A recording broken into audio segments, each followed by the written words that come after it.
આપણે જાણીએ છીએ કે મહાનગરપાલિકા એક રીતે સ્વાયત્ત સંસ્થા હોય છે અને કોઈપણ જે સ્વાયત્ત સંસ્થાઓ હોય છે એ ફાઇનાન્શિયલી પોતાના પગભર થાય અને એનું પણ મજબૂતીકરણ થાય, એની એકાઉન્ટ રિલેટેડ ફાઇનાન્સ રિલેટેડ બાબતો છે એનું પણ બદલાતા સમય સંજોગો પ્રમાણે અપગ્રેડેશન થાય એ જરૂરિયાત હોય છે.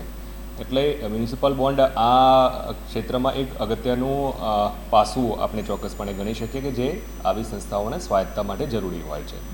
અલગ અલગ જે કોર્પોરેશન્સ છે, જે મોટા કોર્પોરેશન્સ છે, એ કોર્પોરેશન્સ તરફથી પણ બોન્ડ વગેરેની પ્રક્રિયા કરવામાં આવેલી છે ભૂતકાળમાં. અને એ જ રીતે રાજકોટ મહાનગરપાલિકા પણ આગામી સમયમાં બોન્ડ ઇસ્યુ કરવા માગે છે. એટલે આ બાબતની જે મહાનગરપાલિકા કક્ષાની જે પ્રક્રિયાઓ હોય છે, ખાસ કરીને સેબી વગેરે લેવલે આપણે જે ડોક્યુમેન્ટ વગેરે જમા કરાવવાના થતા હોય છે, એને એ આધારે જે એકાઉન્ટ રિલેટેડ એક્ટિવિટીઝ પણ કરવાની થતી હોય છે, ખાસ કરીને ટેક્સ રિલેટેડ એક્ટિવિટીઝ પણ કરવાની થતી હોય છે. આ તમામ જે કાર્યવાહી છે એ મહાનગરપાલિકા કક્ષાએ પૂર્ણ કરી અને એના ડોક્યુમેન્ટને એ બધું આપણે સેબી વગેરેમાં જમા કરાવેલું છે. હવે જે આ આચારસંહિતાની આપણી કાર્યવાહી છે એ અગત્યની ચૂંટણીની પ્રક્રિયાઓ પૂર્ણ થાય, આચારસંહિતા પૂર્ણ થાય ત્યારબાદ આપણે ચોક્કસપણે બોન્ડ ઇસ્યુ કરવા માટે રેડી છે. એટલે જે અગત્યના પ્રોજેક્ટ્સ છે એ અગત્યના પ્રોજેક્ટ્સ એટલે ખાસ કરીને આપણે અત્યારે અમૃત મિશન હેઠળના અલગ અલગ જે પ્રોજેક્ટ્સ ચાલતા હોય છે એ પ્રોજેક્ટ્સમાં મહાનગરપાલિકાનો પણ એક ચોક્કસ નાણાકીય શેર હોય છે. એટલે આ હિસ્સો આપણે બોન્ડના માધ્યમથી કરવા માટેનો પ્રયત્ન કરી રહ્યા છે.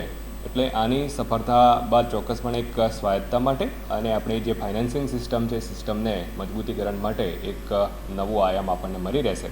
અને ભવિષ્યમાં ખૂબ સારા પ્રોજેક્ટ પણ આપણે કરવા હશે તો આ બોન્ડના અનુભવના આધારે આપણે ઓપન માર્કેટના માધ્યમથી પણ આપણે સ્વાયત્તતાની રીતે આ પ્રોજેક્ટ્સ આપણે કરી શકીશું. જે મેં વાત કરી એમ અત્યારે હાલ આપણે જે ડોક્યુમેન્ટેશનની કામગીરી આપના લેવલની કરવાની થતી હતી એ ડોક્યુમેન્ટેશનની કામગીરી પૂર્ણ કરી અને જે વહીવટી પ્રક્રિયાઓ છે ઓલરેડી આપણે પૂર્ણ કરી દીધેલી છે અને સેબીમાં આપણે આપણા ડોક્યુમેન્ટ્સ વગેરે જમા કરાવેલા છે.